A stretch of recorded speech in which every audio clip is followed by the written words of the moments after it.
우리가 지난번에 살펴보았던 우리 요한계시록을 간단히 요약을 한다면 우리 7교회에 대한 우리 주님의 메시지가 있었습니다. 그리고 나서 장차 다가올 일을 대하여 7인봉을 하나씩 떼면서 말씀을 하시는데, 7인봉의 메시지는 아무리 핍박과 어려움이 있어도 하나님의 구원은 펼쳐질 것이라는 메시지였습니다.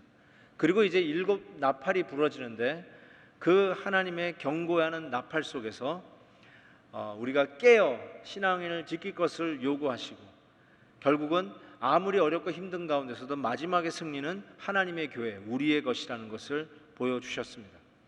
7번째 나팔이 불고 이제 또 다른 빅 사이클인 7대접, 다음 주부터 살펴보겠는데, 7대접의 사이클에 들어가기 전에 7사인이 있었습니다.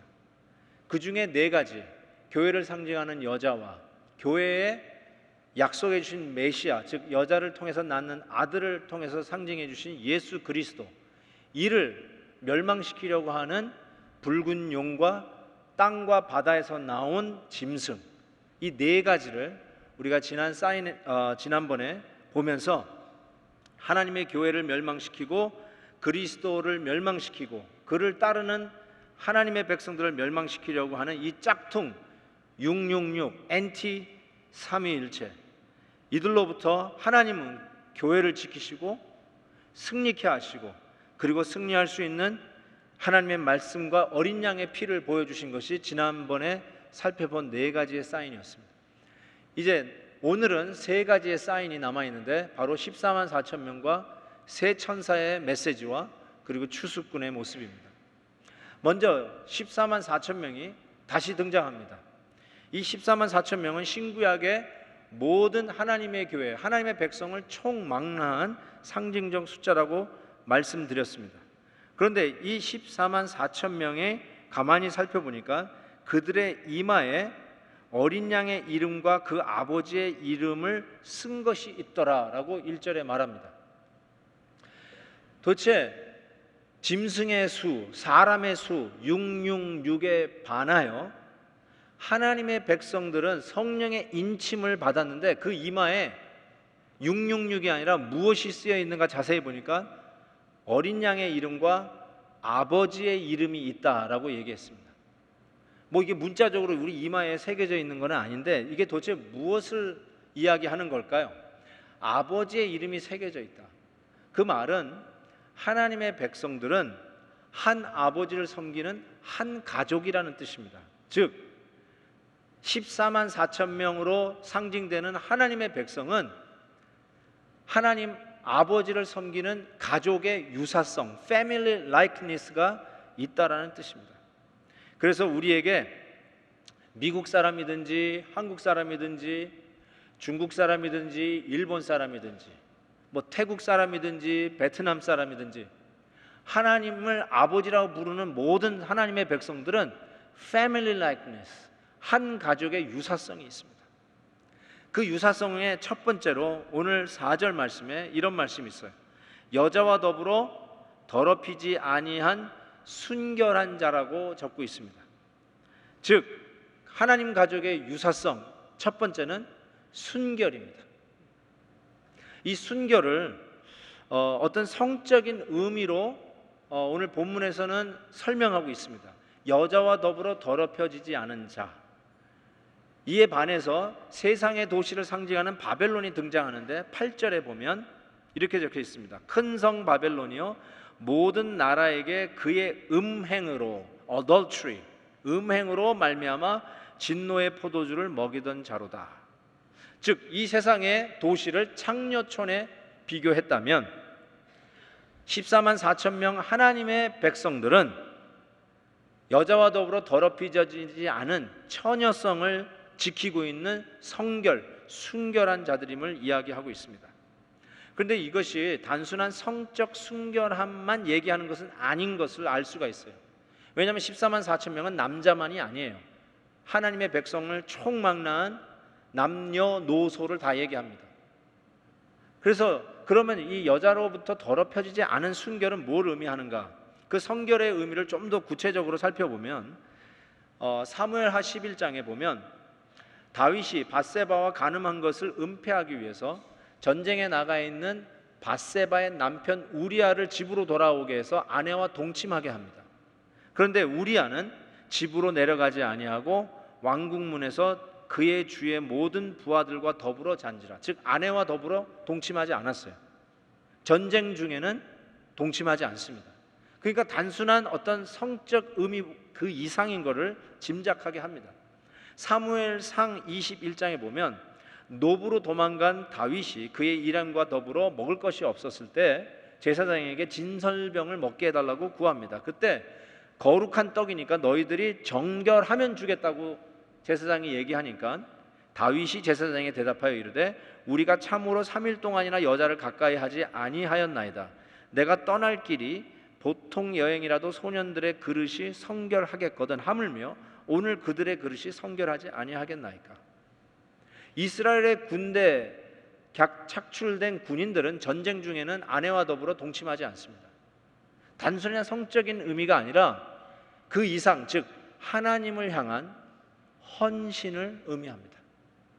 여기서 순결은 하나님을 향한 전적인 헌신을 의미합니다. 하나님 가족의 유사성 넘버원 순결함은 하나님을 향한 헌신을 의미해요. 디보션을 의미합니다. 제가 군대는 안 갔지만 가끔 TV에 머린, 미국 해병대를 좀 응모하라고 하는 선전 문구를 보면 가슴이 뜁니다. 여러분 해병대를 응모하라고 하는 선전 문구를 보신 적이 있는지요? 이렇게 써 있습니다. We don't accept applications, only commitment. 우리는 신청서를 받지 않습니다. 다만 헌신만 받을 뿐입니다. 저는 이 얘기 들으면요 해병대 가고 싶어요. 여러분 저는 이 문구를 우리 교회 제자훈련 캐치프레이즈로 잡으려고 합니다. We don't accept applications, only commitment. 여러분 하나님의 가족이라는 말은, 여러분이 하나님을 아버지라고 부르는 한 가족이 됐다는 말은 하나님을 향한 날선 헌신, 커밋먼트를 의미합니다. 예배 시간에 앉아서 흐리멍텅하게 예배 드리다가 설교에 꾸벅꾸벅 졸다가 뭘 들었는지 모르고 그냥 나가는 사람은 하나님의 가족답지 않습니다. 날선검 같은 예리하고 오늘도 하나님을 향한 결단과 헌신이 있는 자, 그것이 바로 어린 양과 아버지의 이름으로 인침받은 14만 4천 명 하나님의 백성의 모습이에요. 그래서 우리에게 그런 결단이 있으셔야 돼요. 여러분에게는 오늘 어떤 결단이 있습니까? 하나님을 섬기고자 하는 결단이 있습니까? 새해를 시작하면서 내가 올해는 정말로 하나님을 바로 섬기겠다고 하는 그런 결단들이 있습니까? 성도들이 이런 결심들을 하지 않아요. 요즘 나태해졌어요. 하나님을 제대로 섬기겠다고 하는 모진 결단, 칼을 갈고 갈아서 빛나는 예리한 칼로 오늘도 내가 주를 섬기겠다고 하는 단호한 결단, 이것이 바로 하나님의 가족의 일원됐다라고 하는 유사성 넘버원이에요. 그게 바로 순결함으로 이야기하고 있습니다. 군대 얘기가 나와서 그런데요, 여기 나오는 14만 4천 명은 어린 양을 중심으로 그 어린 양이 어디로 인도하든지 따라가는 군대와 같은 모습인 것을 생각해요. 이 14만 4천 명은 어떤 의미에서는 거대한 하나님의 성가대예요. 그러면서 찬양을 하기 시작하는 거예요. 여러분 세상 군대도 행군할 때 군가를 부릅니다. 행군간에 군가한다. 군가는 진짜 사나이. 하나 둘 셋 넷 사나이로 태어나서, 내가 얼마나 군대를 가고 싶으면 이런 것까지 외우겠어요. 여러분 꼭 이 14만 4천 명이 하나님의 백성의 모습이 행진간에 군가를 부르는 성가대 같다는 생각을 해보게 됩니다. 여기 보면 이 노래가 새 노래라고 불러요. 이 새 노래 뉴송은 14만 4천 명 하나님의 백성 외에는 배울서 부를 자가 없도다. 하나님의 백성만 부르는 찬양이니까 두 번째 유사성은, 가족의 유사성은 찬양이에요. 14만 4천 명에 속했어요? 그러면 찬양할 줄 알아야 돼요. 여기 찬양이 이 새 노래를 반주하는 소리인지 아니면 이 새 노래를 부르는 소리인지는 확실치 않지만 14장 2절에 보면 내가 하늘에서 나는 소리를 들으니 많은 물소리와도 같고 큰 우레소리와도 같은데 내가 들은 소리는 검은 고 타는 자들의 그 검은 고 타는 것 같더라. 검은 고는 하프입니다. 하프. 우리 시계가 어떤 가야금, 검은 고 이런 것보다는 이 다윗 왕이 뜯었던 하프 같은 것이 더 이미지가 맞을 것 같습니다. 그런데 그 소리가, 찬양하는 소리가 많은 물소리 같고 큰 우레소리 같다고 그랬어요. 물소리도 한번 들어보고 천둥 번개 소리도 들어보고 하프 뜯는 소리도 들어보고 이 세 가지를 합쳐서 들어봤어요. 어떤 소리일까? 상상해 가지 않아요. 여기서 많은 물소리나 큰 우레소리는 그냥 볼륨이 큰 소리만을 의미하는 것이 아니에요. 저는 이 많은 물소리를 이렇게 해석합니다. 고밀도 찬양소리. 고밀도 찬양소리. 여러분, 인구도 밀도가 있어요. 인구 밀도. 지금 이 예배당 안에 한 1,000명이 있습니다. 그러면 그 밀도가 1,000명이에요. 그렇죠? 그런데 찬양에도 밀도가 있습니다. 만약에 이 1,000명 중에 한 500명만 찬양하면 그 찬양의 밀도는 500이에요. 한 사람도 예외 없이 찬양하면, 저기 아가방 안에 들어있는 분들까지 다 포함해서 다 찬양하면 그것이 한 사람도 마이너스 없는 최고 밀도의 찬양이에요. 저는 이 많은 물소리가 그 고밀도 찬양이라고 생각해요. 가끔 제가 수요 예배 때 설교하지 않을 때 뒤에 앉아가지고 한번 예배 드린 적이 있어요. 아시는 분이 있는지 모르겠어요. 그런데 제가 찬양을 안 하고 입을 다물고 있는 분들을 여럿 발견했어요. 제가 앞에 앉아 있으면 뒤에서 뭘 하고 있는지 잘 모르는데 뒤에 앉으니까 그런 유익이 하나 딱 있더라고요. 찬양을 안 하는 분들이 있어요. 그냥 소리를 안 내는 정도가 아니라 그냥 찬양하는데 이러는 분이 있어요. 너무너무 놀랐어요. 제가 정말 놀랐어요. 왜요? 하나님의 백성, 한 아버지를 섬기는 이마에 아버지의 이름이 있는 14만 4천 명 구원받은 하나님의 백성의 가족의 유사성에 찬양이 있는 거예요. 14만 4천 명 외에는 이 찬양을 부를 자가 없어요. 그래서 안 부르면, 못 부르면 14만 4천 명에 들어가지 않은 수일 수 있다라는 이 가능성 때문에 저는 너무 놀라는 거예요. 고밀도의 찬양을 아시는지요?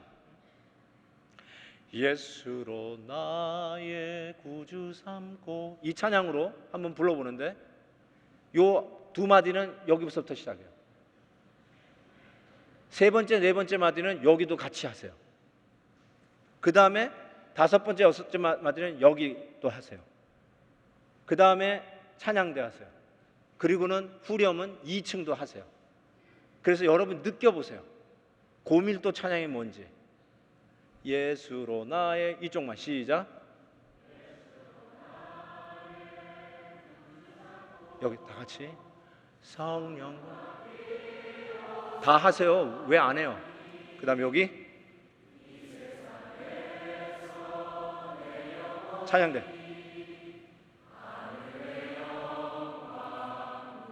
2층 후렴 이것이 나의 간증이요 이것이 나의 찬송이세 나 사는 동안 끊임없이 구주를 찬송하리로다. 이게 많은 물소리예요. 혹시 찬양 안 하신 분 손 들어보세요. 안 하신 분? 아니 솔직히 손 들어보세요. 난 죽어도 못하겠다. I don't feel like singing. 여러분 그분은 14만 4천 명이 아니에요. 죄송하지만 정말이에요. 농담하는 게 아니에요. 하나님 가족은 14만 4천 명 외에는 배울 수 없는 새 노래가 있어요. 이 노래를 못 부르면 끝이에요. 찬양은 it's a more than a song. 노래 이상이에요. 나 노래 못하기 때문에 저 찬양 안 합니다. 그래도 예수 잘 믿을 거예요. 그게 아니에요. 노래 얘기하는 게 아니에요. 그러면 오페라 가수들 데려다 놓고 성악 전공한 사람만 데려놓고 예배드리죠 뭐. 그러나 하나님의 가족 안에는 가슴 벅찬, 이 가슴을 열고 주 앞에 드리지 않으면 안 되는 찬양이 있어요. A new song. 세상에서는 모방할 수 없는, 절대로 카피할 수 없는 14만 4천 명 예수 그리스도가 나의 주 나의 하나님이며 그들의 이마에 성령의 인치심으로 어린 양의 이름과 아버지의 이름이 쓰여져 있는 14만 4천 명, 저와 여러분 하나님의 백성들 외에는 부를 수 없는 찬양이 있어요. 그래서 이 찬양은 우리가 반드시 불러야 할 찬양이에요. 15장에 가면 모세의 노래와 어린 양의 노래가 나와요. 그 부분에서 좀 더 말씀을 드리겠어요. 하나님의 백성의 유사성을 첫 번째로 순결, commitment. 두 번째로 그 누구도 이 세상은 절대로 뺏길 수 없는 우리만이 부를 수 있는 새 노래, 찬양이 있어요. 그리고 나서 여섯 번째 사인인 새 천사의 메시지가 나오기 시작하는데, 첫 번째 천사는 땅에 거주하는 모든 자들, 곧 모든 민족과 종족과 방언과 백성에게 전할 영원한 복음을 가진 천사예요. 이 천사가 7절에 이런 메시지를 전합니다. 큰 음성으로 이르되 하나님을 두려워하며 그에게 영광을 돌리라. 이는 그의 심판의 시간이 이르렀음이니 하늘과 땅과 바다와 물들의 근원을 만드신 이를 경배하라 그랬습니다. 하나님을 두려워하라고 외칩니다. 하나님 앞에 영광을 돌리라고 그럽니다. 하나님 앞에 경배하라고 얘기합니다. 이 천사는 영원한 복음을 들고 있다고 그랬어요. 한 노 목사님이 땀을 뻘뻘 흘려가면서 메시지를 전합니다.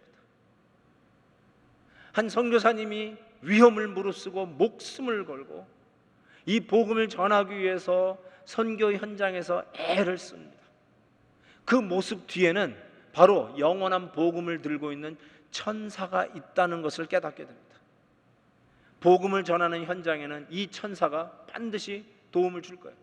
저는 오늘 이 시간에도 이 강단에서 이 천사가 저를 돕고 있다라고 저는 확실히 믿습니다.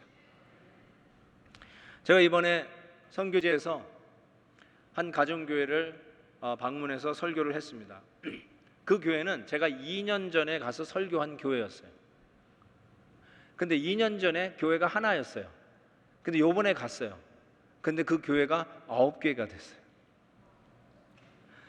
한 100명 이상 되면은 분립을 합니다. 그래서 교회 9개가 한 100명씩 해서 900명 된다고 할 수 있어요. 그 목사님에게 물었어요. 목사님, 지난 한 해 동안 세례받은 사람이 몇 명이나 됩니까? 그랬더니 저렇게 세더니 100여 명이 넘는데요. 여러분, 지금 개척된 교회가 상당히 많아요. 제가 이름을 거론하지 않겠어요. 근데 그 교회들마다 하는 말이 지난 1년 동안 세례받은 수가 100명이 넘대요. 그 많은 교회들 합쳐보니까 작년 한 해만 해도 세례만 받은 사람이 한 1000명 되는 것 같아요. 세례만 받은 사람. 여러분, 우리 교회 그 교회보다는 훨씬 숫자가 많은 교회이지만 1년에 세례받는 사람 100명 안 됩니다. 100명만 받았어도 저는 한이 없겠습니다. 그래서 어떻게 이런 폭발적인 부흥이 그 교회에 일어나는가? 목사님, 뭐가 비결인 것 같습니까? 어떻게 이런 일이 일어납니까? 그분이 이래요. 목숨을 거니까 되는 것 같습니다. 한번 생각해 볼 일 아니겠어요? 목숨을 거니까 되는 것 같습니다. 여러분, 모든 민족, 족속, 방언, 백성에게 전해야 할 영원한 복음을 들고 있는 이 천사가 오늘도 복음을 증거하는, 목숨 걸고 증거하는 자들을 향해서 함께하며 이와 같이 부흥하는, 복음이 파급되어지고 전달되어지는 놀라운 부흥을 이루어가는 것을 믿습니다. 그 교회는 되는데 왜 여기는 안 됩니까? 결론이 이거예요. 목숨을 안 거니까. 우리 사역자들이 목숨을 안 거니까, 여기 서 있는 이 사람부터 목숨을 안 거니까 복음이 전달되지 않는다는 거죠. 우리 사역자들이 심각하게 받아야 할 부분이에요. 이 천사의 도움을 받아야 돼요. 두 번째 천사가 이렇게 메시지를 전합니다. 8절, 무너졌도다 무너졌도다 큰 성 바벨론이요, 모든 나라에게 그의 음행으로 말미암아 진노의 포도주를 먹이던 자로다 라고 얘기했습니다. 여러분, 늦었다는 말이에요. 이제 무너졌어요, 바벨론. 이 바벨론은 어떤 나라입니까? 믿음을 지키는 다니엘과 그의 세 친구 사드락, 메삭, 아벳누고를 핍박하고 멸하려고 하는 세력이 바벨론입니다. 그런데 지금의 바벨론은 무엇이고 누구입니까? 여기 바벨론을 설명하면서 이런 표현을 썼어요. 진노의 포도주를 먹이던 자로다. 진노의 포도주를 모든 나라에게 마시우게 하는, 들이키게 하는 자가 바벨론이라고 했어요. 이 말도 상당히 짝퉁 냄새가 납니다. 왜요? 실은 포도주를 나누어 주고 마시라, drink from it, 요구한 자는 우리 주 예수 그리스도, 최후의 만찬에서 하신 말씀이에요. drink from it. 그런데 요걸 흉내내서 우리에게 마시우게 하는 이 바벨론의 속임수는 뭐냐면 진노의 포도주를 우리에게 마시우게 한다는 뜻이에요. 이 악한 어둠의 세력 666이 우리 성도들을 유혹하면서 예수 그리스도의 십자가를 비아냥거립니다. 예수 그리스도의 십자가의 고난과 죽음은 아무것도 아니라고 얘기합니다. 오히려 우리 인간들의 마음속에 인간의 자만, 승리, 교만들을 들이마시도록 합니다. 그래서 사람을 빛내고 사람을 올리고 오히려 하나님을 내리는 이런 속임수를 씁니다. 인간에게 쾌락을 마시게 하면서 완전히 마비를 시켜버립니다. 이것이 바로 바벨론이라고 하는 이 거대한 어둠의 세력들이 우리를 향해서 쓰고 있는 악한 계획이라는 것을 우리가 알게 됩니다. 그러나 그 바벨론은 결국 무너진다, 아니 무너졌다라고 선포하고 있습니다. 세 번째 천사는 그 심판을 더 자세하게 묘사하고 있습니다. 9절에서 11절까지인데 한번 같이 읽어보도록 하겠습니다. 시작. 이마에나 손에 표를 받으면 그도 하나님의 진노의 포도주를 마시리니 그 진노의 잔에 섞인 것이 없이 부은 포도주라. 거룩한 천사들 앞과 어린 양 앞에서 불과 유황으로 고난을 받으리니 그 고난의 연기가 세세토록 올라가리로다. 짐승과 그의 우상에게 경배하고 그의 이름표를 받은 자는 누구든지 밤낮 쉼을 얻지 못하리라. 여기 세 번째 천사의 심판에 대한 묘사를 어떤 분은 좀 너무 원시적이다라고 얘기하는 분도 있고 심지어는 유치하다고까지 얘기합니다. 불, 유황, 꺼지지 않는 세세토록 타는 연기. 지옥을 묘사할 때 불, 유황 이런 것들을 묘사하면 유치하다고까지 이야기하는 사람들이 있습니다. 맞아요. 제가 누누이 얘기했지만 계시록은 과학 서적도 아니고 신문 기자가 쓰는 아리클 기사도 아니에요. 어린아이들이 금방 이해할 수 있는 오히려 계시록은 뭐라? 그림책이라고 그랬어요. 그런데 여러분에게 말씀드릴 수 있는 게 있어요. 문자적으로 불, 유황, 꺼지지 않는 연기가 아닐 수 있어요. 그럼에도 불구하고 여러분들에게 단연코 말씀드릴 수 있는 것은 실제는, 진짜는 이것보다 더하면 더했지 덜하진 않아요. 아이들이 불, 유황 이 이미지를 보고 무슨 메시지를 받을 것 같습니까? 야, 이건 정말 테러블한 것이구나, 심각한 것이구나, 그 메시지를 받듯이 여러분 불, 유황, 꺼지지 않는 이 연기 속에 묘사된 심판의 이미지, 그 무게를 그대로 받으셔야 돼요. 실제는 이것보다 더하면 더했지 덜하지 않는다는 사실이에요. 그런데 여기에 저주의 마지막 부분에 좀 초점을 둘 필요가 있어요. 누구든지 밤낮 쉼을 얻지 못하리라. 쉬지 못하는 게 이 마지막 심판의 저주의 모습으로 등장합니다. 그런데 이 저주, 바벨론의 저주, 쉬지 못하는 이 저주를 받는 것과는 대조적으로 하나님의 백성에게 주어진 약속이 있습니다. 14장 12절 13절입니다. 성도들의 인내가 여기 있나니 그들은 하나님의 계명과 예수에 대한 믿음을 지키는 자니라. 또 내가 드니 하늘에서 음성이 나서 이르되 기록하라. 읽습니다. 같이. 지금 이후로 주 안에서 죽는 자들은 복이 있도다 하시매 성령이 이르시되 그러하다 그들이 수고를 그치고 쉬리니 이는 그들이 행한 일이 따름이라. 대조적으로 성도에게 주신 축복은 무엇이냐? 쉼이었어요. 안식이었어요. 쉬지 않고 밤낮 쉬지 않는 저주는 바벨론을 향한 하나님의 심판이었다면 우리 성도들 14만 4천 명 이마에 어린 양과 아버지의 이름이 있는 저와 여러분들은 어떤 약속을 받느냐? 쉼, 안식의 복을 받았어요. 그래서 밤낮 쉬지 못하시는 분들 심각하게 생각해 보셔야 돼요. 왜 이렇게 쉬지를 못하시는지 심각하게 생각하셔야 돼요. 여기에 아주 중요한 부분이 있어요. 순서가 중요한데 13절 다시 봅니다.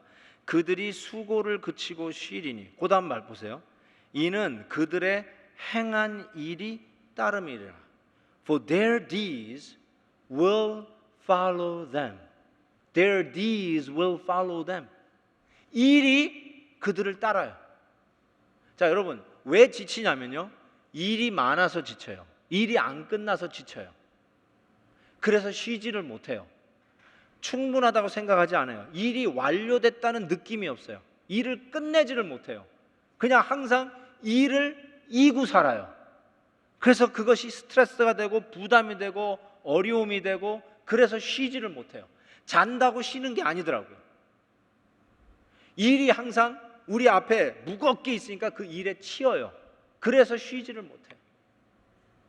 그런데 하나님의 백성들에게 주신 약속, 안식을 보니까 일이 우리 앞에서 우리를 치게 하는 그런 부담이 아니라 따라온다.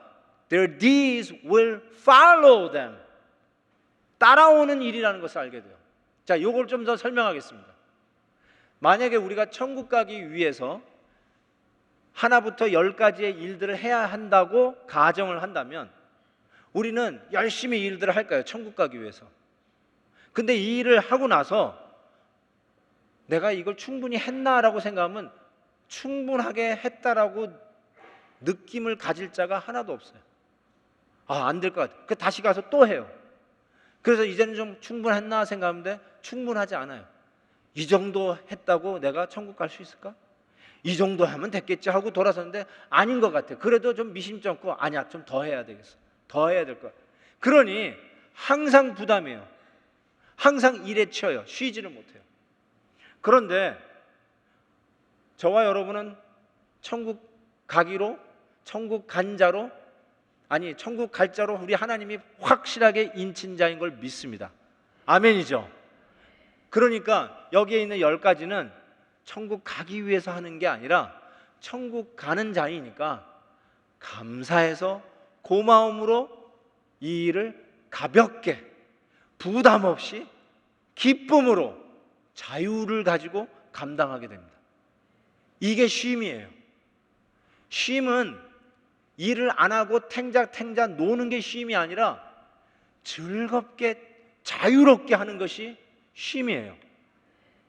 그래서 하나님 앞에 천국 가는 이 백성 되었으니 어린 양의 피로 씻음 받아 하나님의 가족의 일원이 되어서 no matter what 천국 가는 하나님의 시민이, 그 천국의 시민 되었으니 봉사하는 것도 감사, 주차장에서 주차 정리하는 것도 때학빛에 땀 흘리지만 내가 이런 봉사를 할 수 있는 것도 너무 감사, 낯설고 물설고 그렇지만 선교 지역에서 땀 흘리며 수고하지만 선교 갔다 오면 할렐루야 감사하고 추억의 거리가 남아지고 이야기할 거리가 많아지고 행복해지는 거예요.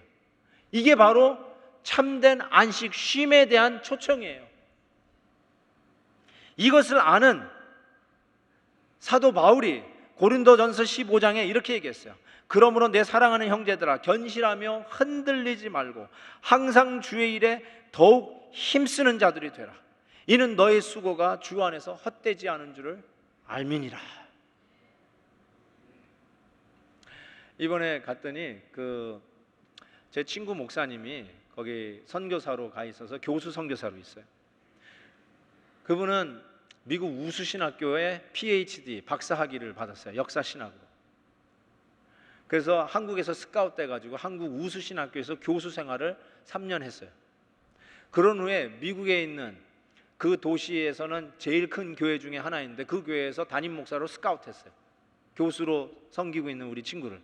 그래서 그 교회에서 담임 목사로 또 섬겼어요. 근데 이 친구가 선교사로 헌신해가지고 지금 선교사로 나가 있는 거예요. 근데 요번에 갔더니 우리 팀 있는 데서도 그 얘기를 했는데, 여태까지 자기는 하나님을 막 자꾸 끌고 다녔던 것 같은 느낌을 받았대요. 그래서 교수로 한국에서 일할 때든지, 그리고 제일 굵직한 교회에서 담임 목사로서 목회를 할 때든지 항상 무거웠대요. 일이 안 됐대요. 교수 일도 안 되고 목회도 안 됐대요. 근데 지금 선교 현장에 와서 자기가 느끼고 있는 거는, 내가 옛날에는 과거에 하나님을 끌고 다니는 기분으로 사역을 했다면 지금은 그냥 하나님이 나를 끌어주시는데 그냥 동참하는 기쁨으로 사역을 하게 돼서 내 생애의 최고의 행복한 나날을 보내고 있다고. 그러면서 뒤에 한마디 붙였어요. 그래서 나는 김한효 목사가 부럽지 않다고. 여러분, 거기에 비결이 있어요. 맞아요. 여러분, 뭔가를 내가 해야 되고, 그래서 자꾸 내가 하는 대로 하나님을 끌어다 당기려고 하면 그게 쉬지 못하는 저주의 모습이에요. 근데 정말로 행복한 자는 하나님이 이미 행하신 일에 나를 동참케 해요. 나를 참여시키게 해요. 그래서 거기에 자유함이 있어요. 행복함이 있어요. 기쁨이 있어요. 날 끼워준다고 하는 설레임이 있어요. 그것이 뭐냐? 그게 쉼이요, 안식이에요. 하나님의 아버지라고 부르는 한 가족된 여러분들이요, 우리가 가져야 하는 세 번째 유사성은 안식이에요. 쉼이에요. 이 모습이 우리를 자유롭게 한다는 사실이에요. 그런 의미에서 우리 모두는 사역자가 되어야 돼요. You have to be minister. 미니스터가 되어야 돼요.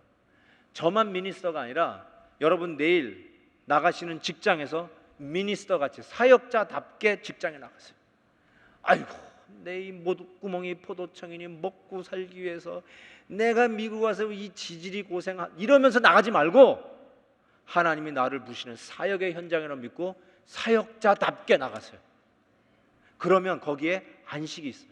억지로의 일이 아니라 그 일에도 안식이 있어요. 쉼이 있어요. 신남이 있어요. 간증이 있어요.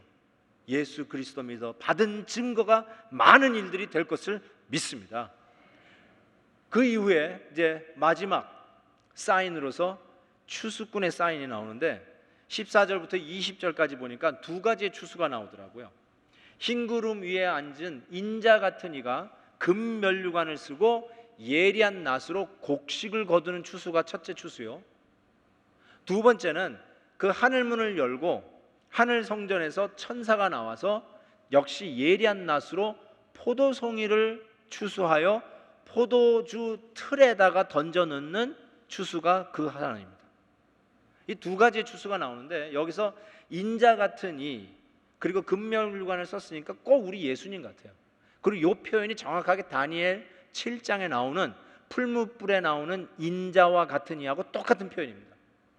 많은 학자들이 다니엘 7장에 나오는 인자와 같은 이를 구약에 나타나는 예수님의 현현으로 동의를 합니다.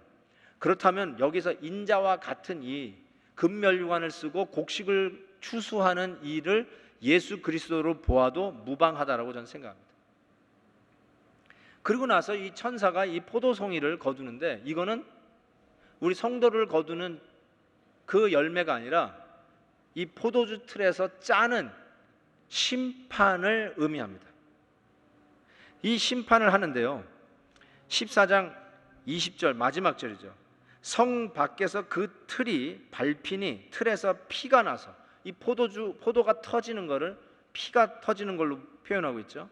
말 굴레까지 닿았고, 차 올랐다는 뜻이에요. 그리고는 1600 스타디온에 퍼졌더라. 이 스타디온은 길이 단위입니다. 한 스타디온, 이 스타디온에서 나온 단어 영어가 스테디움, 우리 운동장 스테디움, 거기서 나온 말이에요. 그러니까 한 스타디온은 요즘 스테디움 가시면 그 안에 트랙이 있잖아요. 한 바퀴 도는데 대개 400m 트랙이 있습니다. 그러니까 한 스테디움은 400m라고 할 수 있는데 옛날 스테디움은 요즘 스테디움 같이 크지 않아요. 여러분 배너라고 영화에 보면 이게 경주하는 마차 경주장, 그게 한 스테디움 아닙니까? 그게 한 200m 됩니다. 그러니까 한 스타디온이 200m라면 1600 스테디온이니까 합치면 320km 정도 됩니다. 320km. 킬로미터보다 마일이 더 낫죠? 마일로 바꾸면 200마일 정도 됩니다. 200마일이 어느 정도 기냐? 여기서 샌디에고까지가 80마일입니다. 여기서 LA까지가 40마일입니다. LA에서 샌디에고가 고로 몇 마일? 120마일입니다. 그러니까 LA에서 샌디에고를 지나 국경 넘어 티와나, 엔세나다까지 가야 한 200마일 될지도 모르겠어요. 그 정도로 긴 길이를 얘기하는데, 이것은 그 정도의 길이를 재보니까 1600 스타디온이라는 뜻이 아니라 그 정도로 넓은 양의, 즉 성 밖으로 나가 국경까지, 끝까지라는 뜻이에요. 한국적인 표현으로는 백두산에서 한라산까지라는 뜻이에요. 하나님의 진노의 심판을 퍼져가는데 그 어느 지역도 예외됨이 없이 1600 스타디온 끝까지 하나님의 심판은 그 누구에게도 예외함이 없이 다 미치는 심판이라는 뜻으로 1600 스타디온을 얘기하고 있어요. 왜 1600인가? 혹 학자는 40년 광야 곱하기 예수님, 신약에서 예수님 40일 광야에서의 시험, 그래서 1600이라고 설명하는 학자들도 있습니다. 어쨌든 하나님의 심판이 그 예외, 누구도 예외 없이 모든 사람에게 미치는 심판임을 이야기하고 있습니다. 이 심판 다음에 나오는 것이 15장에 넘어가서 유리바다가 등장합니다. 어둠의 세력과 짐승들 666을 심판한 후에 나오는 모습이 유리바다예요. 한번 15장 2절에서 4절을 같이 한번 다시 읽어보겠습니다. 시작. 또 내가 보니 불이 섞인 유리바다 같은 것이 있고 짐승과 그의 우상과 그의 이름의 수를 이기고 벗어난 자들이 유리바닷가에 서서 하나님의 검은고를 가지고 하나님의 종 모세의 노래 어린 양의 노래를 불러 이르되 주 하나님 곧 전능하신 이시여 하시는 일이 크고 놀라우시도다. 만국의 왕이시여 주의 길이 의롭고 참되시도다. 주여 누가 주의 이름을 두려워하지 아니하며 영화롭게 하지 아니하오리이까. 오직 주만 거룩하시니이다. 주의 의로우신 일이 나타났음에 만국이 와서 주께 경배하리이다 하더라. 여러분, 여기서 유리바다가 뭘까요? 구원하심이 보좌에 앉으신 우리 하나님과 어린 양께 있도다. 계시록 4장에 나온 말씀이에요. 그때 유리바다가 나와요.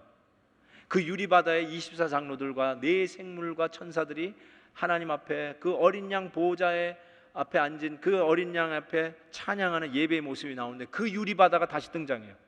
666을 심판하고 짐승의 수, 사람의 수를 제거한 후에 나오는 게 예배의 현장, 다시 그 예배의 현장, 천국의 최고의 예배를 보여주고 있어요.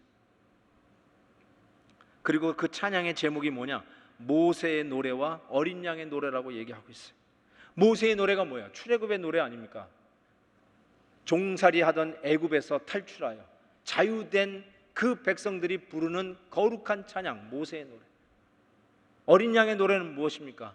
죄악의 속박 속에 있는 우리 죄인들을 당신이 피 흘려 값주고 사셔서 죄로부터 자유케 하는 하나님의 백성 삼으신 구원의 종결판, 어린 양의 노래가 바로 이 마지막 유리바다에서 부르는 예배의 찬양의 제목이란 뜻이에요. Worthy is the Lamb seated on the throne. We crown you with many crowns. You reign victorious. High and lifted up, Jesus, Son of God, the darling of heaven crucified. Worthy is the Lamb. 이 찬양을 부르는 14만 4천 명의 하나님의 백성, 성령의 인치심을 받아 어린 양의 이름과 아버지의 이름이 그 이마에 새겨져 있는 저와 여러분, 우리가 부를 찬양이 바로 이 어린 양의 노래라는 것입니다. 그래서 여러분에게 도전합니다. 지금 못 부르면 천국에서 못 불러요. 난 천국 가서 부를 거예요? 음칠해서 난 못 부르고, 목이 칼칼해서, 편두섬이 부어서, 몸에 어떤 기능이 약해서 그래서 노래를 못 부르시는 분 계실 거예요. I understand. 근데 제가 말씀드렸죠, 이 찬양은 It's more than a song. 단순한 노래를 부르자는 게 아니에요. 그냥 팝송 부르자는 게 아니에요.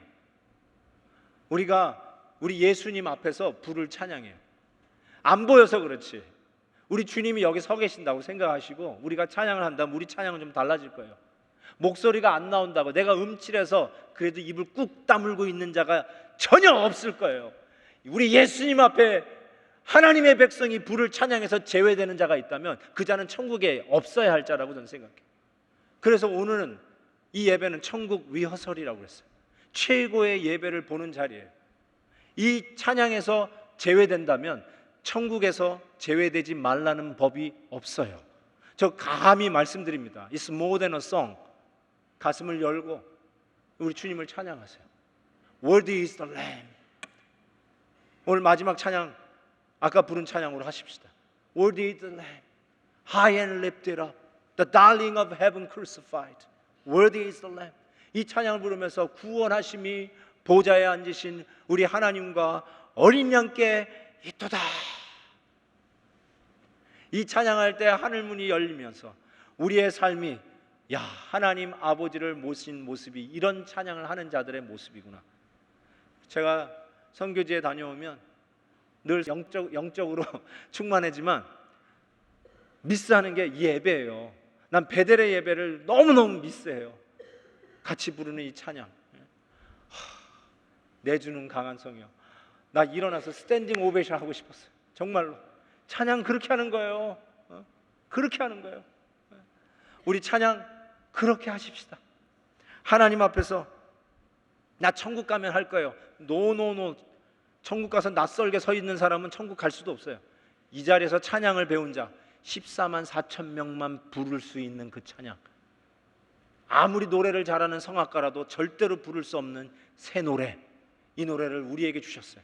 이 찬양을 하나님께 부르며 마지막 때 하나님을 섬기는 한 가족의 일원으로서 가족의 유사성, 하나님을 향한 단호한 결단의 헌신, 그리고 주께 부르는 찬양, 그리고 무슨 일을 하더라도 사역적인 마인드로 쉼과 안식 속에 일을 넉넉히 감당하는 우리 하나님의 백성 베델의 식구 되시기를 주의 이름으로 축복합니다.